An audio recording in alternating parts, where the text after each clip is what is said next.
다음 질문은 굉장히 이게 심플한 질문인데 네. 이게 궁금하긴 하네요. 재건축 결의가 완성된 이후에 재건축 결의를 철회할 수 있는 것인가요? 라는 질문인데요. 이게 상식적으로는 철회가 가능할 것 같은데 네. 왠지 철회가 불가능했을 때라는 불안한 생각이 드네요. 네. 어떻습니까, 변호사님? 우리 정 PD님께서 철회가 가능하다고 생각해 주신 점이 감사해요. 그래야지 이 질문에 의의가 살기 때문에 그런 것입니다. 이것도 실제로 제가 하고 있는 현장에서 네. 철회가 이루어지고 있어요. 실제로. 그럼 되는 거네요.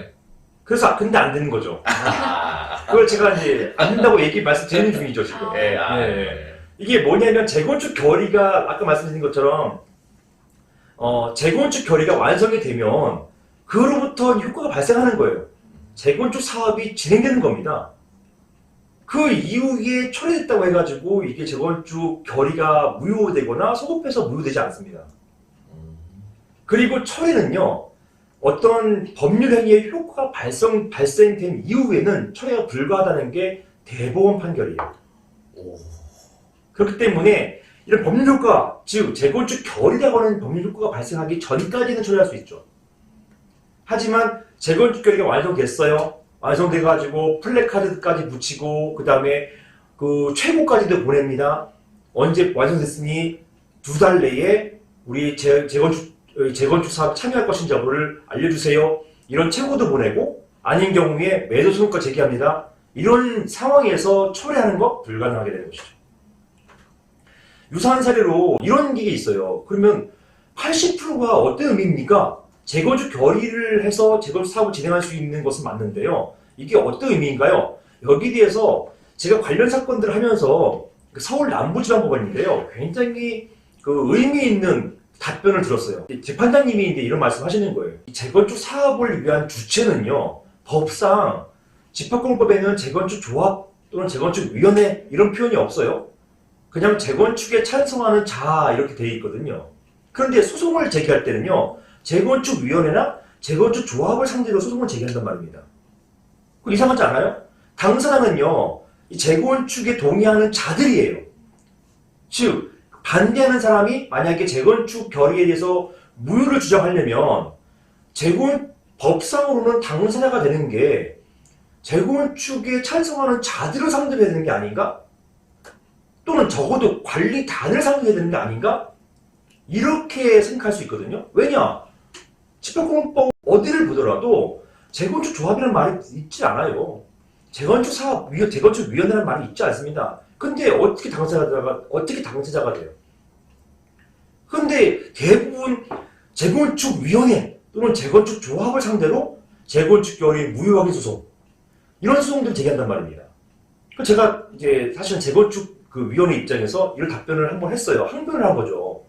아니 재건축 조합이라는 표현이 없는데 원고들 즉 재건축에 반대하시는 분들은 이런 재건축 결의 무효확인 소송 제기하시려면 이거는 재건축 조합이 아니라 재건축에 동의한 사람들 상대로 해서 일일이 다 상대해서 제기하는 거 아니냐? 또는 관리단을 상대로 해서 제기하는 거 아닙니까? 이렇게 여쭤봤더니만 요 의미한 답변을 하시는 거예요. 재판장님이. 제가 생각하기에는 재건축 결의가 있기 전에도 조합이 있었을 거 아니에요. 그때까지는 당사자가 안 되지만 80%를 득하면서부터는 법상 유의미한 재건축 조합 또는 재건축 위원회 즉 임의단체가 된다 이렇게 말씀해 주시더라고요. 그래서 결국은 이런 재건축 위원회 또는 재건축 조합의 당사자 적격, 피고 적격, 피신청 적격을 인정했어요. 그리고 이 부분이 고등법원까지 다 확정됐습니다. 대법원까지 가지 않았으니까. 그러니까 이 부분을 통해 본다 하더라도 재건축 결의가 이루어지는 것, 즉 80% 동의하는 것 이 자체가 큰 의미가 있다. 이렇게 보게 되겠습니다. 따라서 이렇게 재건축 결의가 있은 이후부터는 철회는 불가하게 되는 것이죠. 저는 너무 궁금한 점이 지금 딱 생기는데 이게 결의가 이제 사실은 되게 어렵게 이루어졌기 때문에 철회가 어려운 건 맞을 텐데 예를 들어서 아까 조합 같은 임의단체가 만약에 조합이 해산이 돼버리거나 그 다음에 뭐 재건축 결의자 전체가 예를 들어서 80% 이상의 동의자들이 다시 경기가 너무 안 좋아서 우리 도저히 못하겠다 이거를 철회해달라고 해가지고 또다시 뭔가를 하거나 이래도 이건 아무 의미가 없는 건가요? 그렇죠. 대신에 이건 있죠. 탈퇴나 아니면 제명시켜달라 이런 경우가 있을 수 있죠. 그걸 그 위원회, 조합 정관으로 만들어놔요. 나는 이 사업에서 이탈하고 싶다 이런 분들 계십니다. 그분들은 재건축 결의의 효력에 대해서 건드릴 수 있는 게 아니고 이분들은 현금 청산 대상자가 되는 거예요.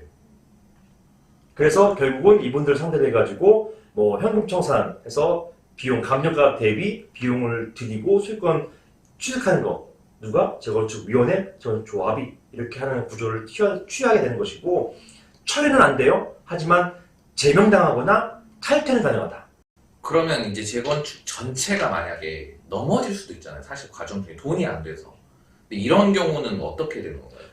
그것도 마찬가지로 정관원에 그런 경우를 대비해서 청산할 수 있게끔 그 안에서 재건축위원회가 청산하고 그냥 무효화할 수 있게끔 하는 걸 다 두고 있죠. 이런 경우에는 이제 그 다음에는 이 사업을 위해서 설계비도 들어가고 이런 것들 그 설계비, 기타 용역비 이런 것들 들어가거든요. 적지 않게 들어요.